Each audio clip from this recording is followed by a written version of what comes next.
My new blog आसो तो हमें रोसी करबा स्टार्ट हां तो चलिए शुरू करते हैं। हेलो गाइस आज आमर बहुत दिन पर एग करी रोषे हो बर्तमान एग टाक सीझा जाऊँगी सीझेला करी प्रस्तुत कराब एग सांगे भात ही हम कहीं झोलटा हम तो भात सारे खाई भल लगे अंडाटा सीझिला भितर आम अदा रसुण पेस्ट रेडी करदे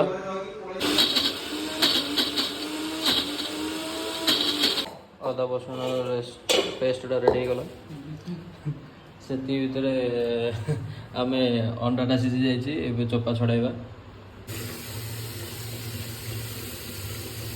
बर्तमान अंडा चोपा छेड़ा छेड़ी सरीगला ए चारिपटे टी कट मरा हो कहीं मसलाटा भितर इनफ्यूज हम बर्तमान करी प्रोसेसिंग स्टार्ट है तेल सरष तेल पड़ा टे गरम हम बर्तमान अंडाटा टे सीझेगा सॉरी भाजवा अंडाटा टे भाजी हम बर्तमान अंडा आलुटा भाजिकी भजा सरला एबे रोसे करी प्रोसेसिंग स्टार्ट हम यहाँ कौन दालचीनी गोलमरिच टे पड़े भजा अच्छे पियाजटा पड़े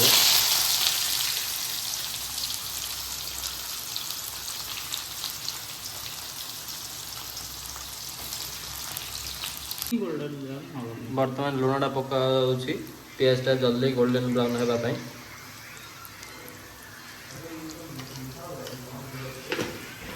बर्तमान अदा रसुण पेस्टा भजा जीव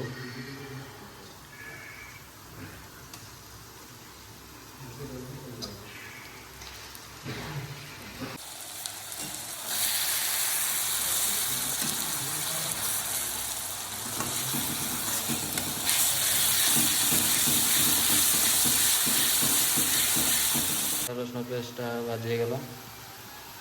एवं धनिया पाउडर टे पड़ला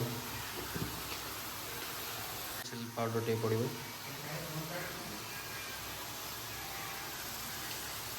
काश्मीरी चिली पाउडर टे पड़ला बर्तमान हल्दी गुंड टे पड़ो जीरा गुंड टे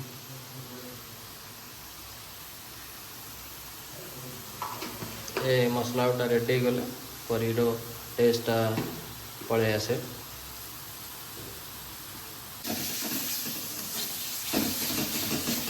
मसला गुड़ा मिसा जा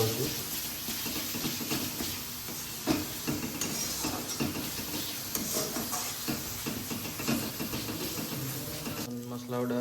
भजाला आलुटा पड़ो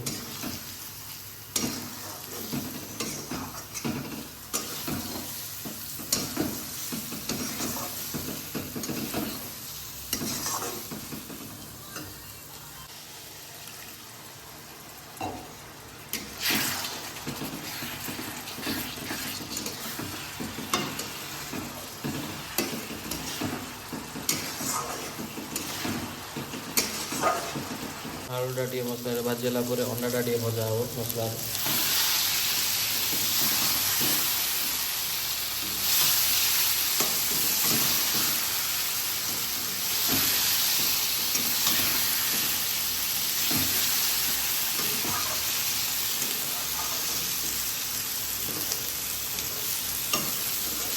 बर्तमान पानी दे दिया हम करी हो भात खाइबू तो से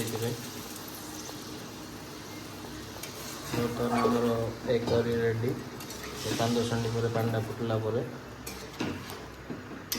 एग करी प्रस्तुत हो जाए